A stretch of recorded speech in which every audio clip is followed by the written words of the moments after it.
শারীরিক, মানসিক, আর্থিক,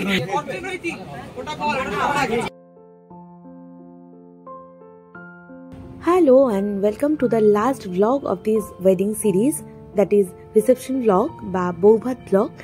তো বৌভাত বা রিসেপশন ব্লগের পর্বে ঢোকার আগে একটুখানি দেখিয়ে নিই যেদিন দেবাঙ্কি ওর নিজের নতুন বাড়ির উদ্দেশ্যে পা বাড়ালো এতদিনের পুরনো ঠিকানা ছেড়ে।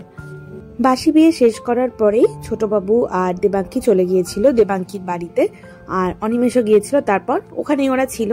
সন্ধেবেলা আমি, মাম্মাম আর কিট্টু গিয়েছিলাম ওদেরকে নিয়ে আসতে আমাদের পাড়ায়, যেখানে ওর বধূবরণ হবে। খানিকটা মন খারাপকে সঙ্গী করে তো অবশ্যই, তাছাড়া বাবা মা এবং ঈশ্বরের আশীর্বাদ নিয়ে ওরা নতুন জীবনের দিকে পা রাখলো। তবে ওর যাতে মন খারাপ বিন্দু মাত্র না থাকে তার জন্য কিন্তু আমাদের পাড়ার যারা লোকজন রয়েছে বা বন্ধু বান্ধবরা সবাই রয়েছে ছোটবাবুর, কেউ কোনো রকম কোনো কসুর করেনি। হই হল্লা, গান, নাচ, আনন্দ, বাজি ফাটিয়ে একদম ভীষণ ভালোভাবে বধূ বরণ করেছিল সবাই মিলে। চলুন তার কিছু কিছু মুহূর্ত আমরা আপনাদের সঙ্গেও ভাগ করে নিই।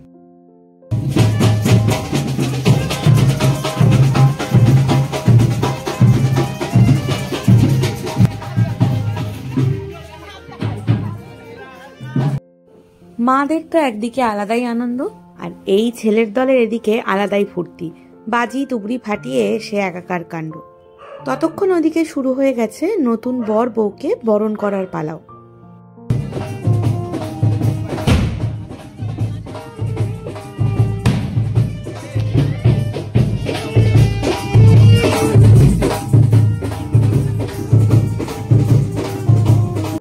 এই তো আর কি, এবার চলে এলো সেই মাহেন্দ্রক্ষণ, যখন বরের কাছ থেকে তার পকেট খসিয়ে আদায় করে নেওয়া যাবে বেশ ভালো মন্দ কিছু। চলুন দেখা যাক তার কি ব্যবস্থা হয়।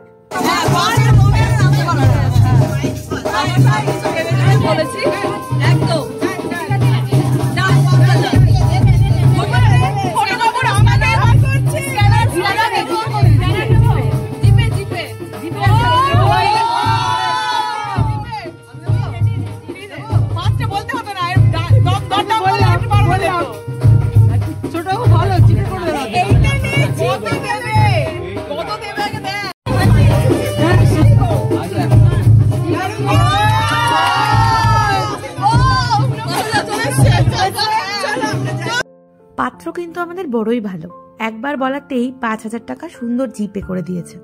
আর সেই মুহূর্তে দাঁড়িয়ে আমাদের মনে হচ্ছিল না 10 বললেও বোধহয় দিয়েই দিত। শুনলাম ওর নাকি সেরকমই প্ল্যান ছিল।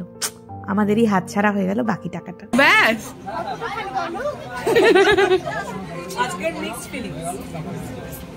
আর তোর কেমন লাগলো?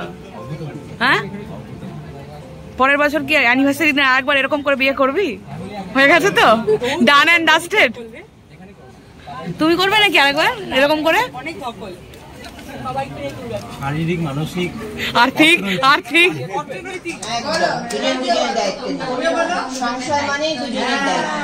আমিও তোমার সব দায়িত্ব নিলাম। এই জোরে বলো। আগের দিনের সব কাণ্ডকীর্তি মিটিয়ে আমাদের ফিরতে ফিরতে বেশ খানিকটা রাত হয়ে গিয়েছিল। এদিকে পরের দিন বউ ভাতের পালা। সকাল সকাল উঠে সবাই চলে এসেছে রেডি হয়ে বউ ভাতের জায়গায়।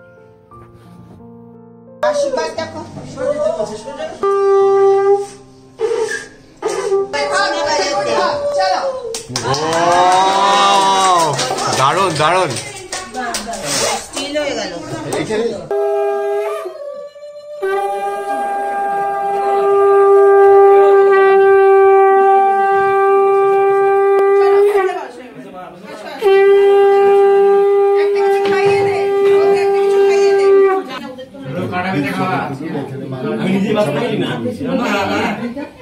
এখন সে বাচ্চা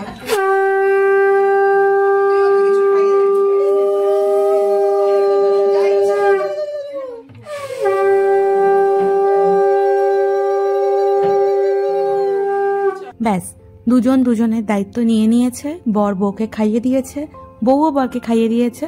আপাতত সমস্ত রিচুয়ালস শেষ। আমরা ওপরে যাব খাওয়া দাওয়া করতে, তারপরে তো ঝটপট করে আবার রেডি হতে হবে। রাত্রে রয়েছে রিসেপশন।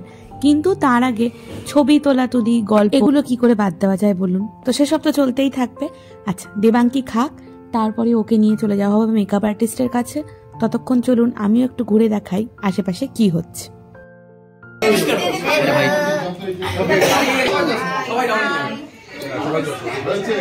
তোমাদের সবার মজা হচ্ছে তো? কি দেবো?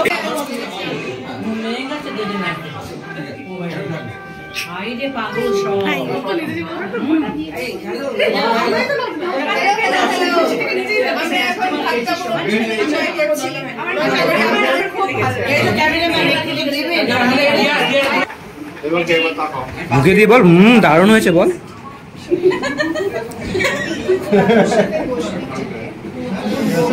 দেখে নাও, আবার ইউকে কে তুমি বলবে যে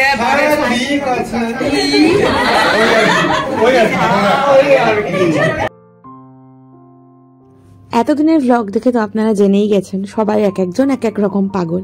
এই সব কথাবার্তাগুলো না ভ্লগে রাখা যায় না, এদের সবার মাথা খারাপ এবং এরা ভুলভাল কথা বলে।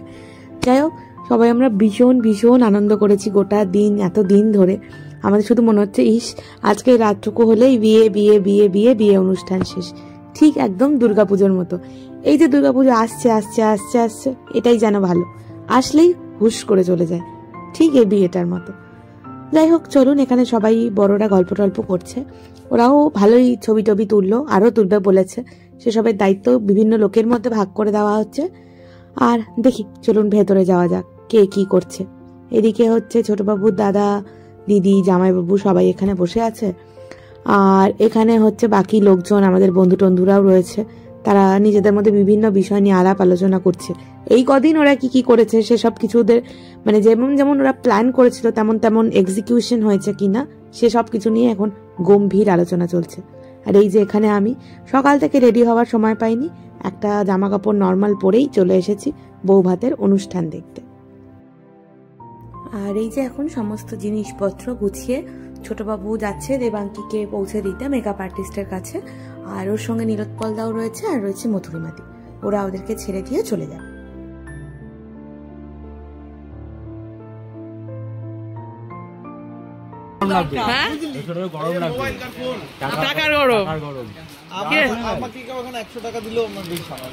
শুধু তাই না, পুরোনো জামাই হাত ঢুকিয়ে দেখলাম, প্যান্টে হাত ঢুকিয়ে দেখলাম, একটাই আমাকে দিয়ে গেছে, গিফটটা নিয়ে চলে গেছে রাস্তায় এসে। কোথা দিয়ে যে হুড়মুড় করে সময়গুলো পেরিয়ে যাচ্ছে বুঝতেই পারছি না। সন্ধে হয়ে গিয়েছে আর আমরা সবাই চলে এসেছি এখন রিসেপশন যেখানে হচ্ছে সেই গ্রাউন্ডে। আর সবাই সুন্দর সাজুগুজু করেছে, সবাইকে দেখাবো ঘুরিয়ে ঘুরিয়ে। এখানে রিচা আছে, এখানে অভিরূপদা রয়েছে, রয়েছে অনিমেষ, আর এইখানে রয়েছে একদম জনমনুষ্যহীন একটা ভেজ কাউন্টার, যেখানে একমাত্র দাদা ছাড়া কারোর দেখা নেই। যাই হোক, অবশেষে আমাদের পাত্রীও এসছেন, আর এসছে তার সঙ্গে তার পাত্র। এতক্ষণ ধরে দুর্দান্ত ফটোশ্যুট করে ফাইনালি ওরা আমাদের সঙ্গে দেখা করার একটু সময় সুযোগ পেয়েছে। আমিই বা বাদ যাই কেন? আমি পেছনে রয়েছে সৌরভদা, রয়েছে দেবশ্রীদি, কাকিমা, এখানে রয়েছে ঋত্বিকদা, আর তার সঙ্গে সামনে হাজি স্টার্টার। এখানে রয়েছে চিকেন রেশমি কাবাব, ফিশ বল, আর এই যে হচ্ছে আমাদের ছেলের দল।